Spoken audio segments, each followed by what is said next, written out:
مؤتمر تاني البقلية بدعم الرئيس.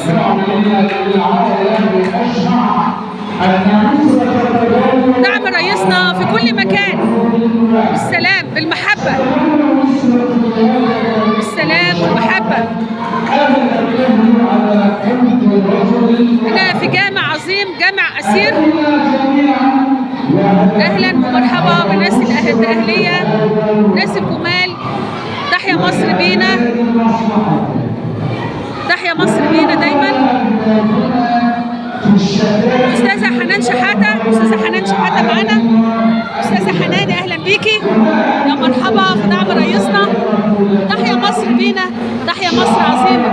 الأستاذة الإعلامية الكبيرة مها زكريا منورانا. ونبعت سلام للأستاذ محي الزهيري. تحيا مصر طبعا طبعا طبعا طبعا. يا أهلا بيكم، يا مرحبا، أهلا بيك. أستاذ محمد أبو الخير معانا برضو في الجريدة. كلنا دعما للرئيس، كلنا بنلف على أهالينا في كل مكان، كل أهالينا في كل مكان.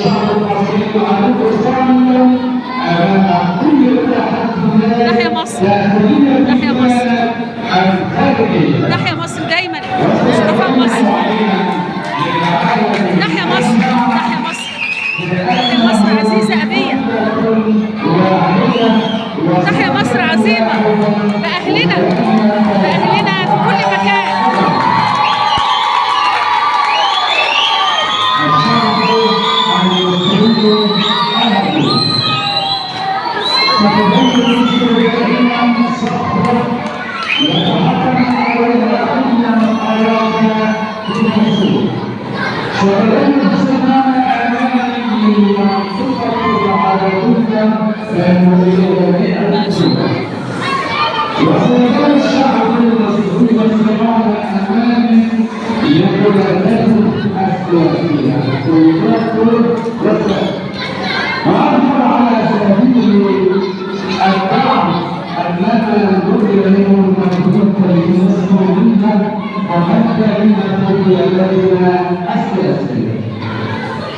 إن مصر منذ بداية القضية الفلسطينية وهي داعمة لها، وقرار مصر كان حاسما دولة وشعبا، ووافق قرار السيد الرئيس عبد الفتاح السيسي بأن تكون مصر في طليعة الدول المساندة والمساعدة للأشقاء في فلسطين، وفي ولاية العمل من أجله.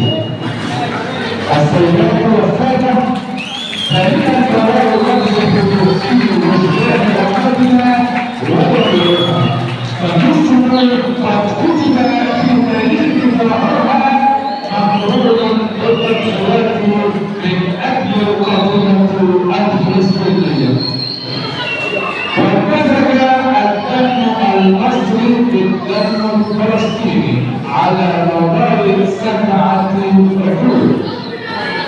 وقد حكم التاريخ وانظرنا أن تظل مصر هي الأساس في دعم نظام الشعب الفلسطيني الشرقي.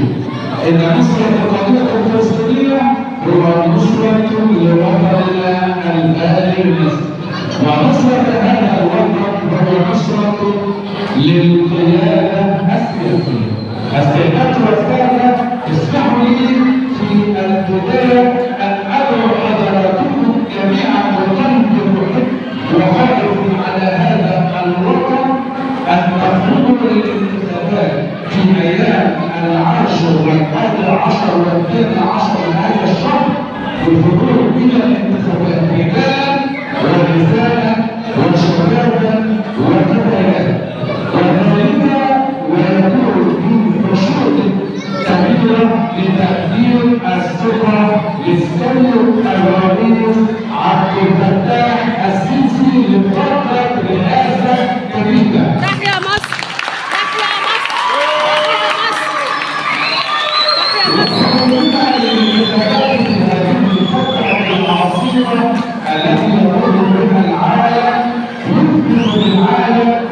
الشعب المصري شعبا إيمانيا ومحب لوطنه ومحب لقيادته السياسية، وستعمل مصر كل مهد واستعارة شعبها الوحيد. السيدات والسادة، تحيا مصر عظيمة، تحيا مصر. نحن الآن في قرية البطولية.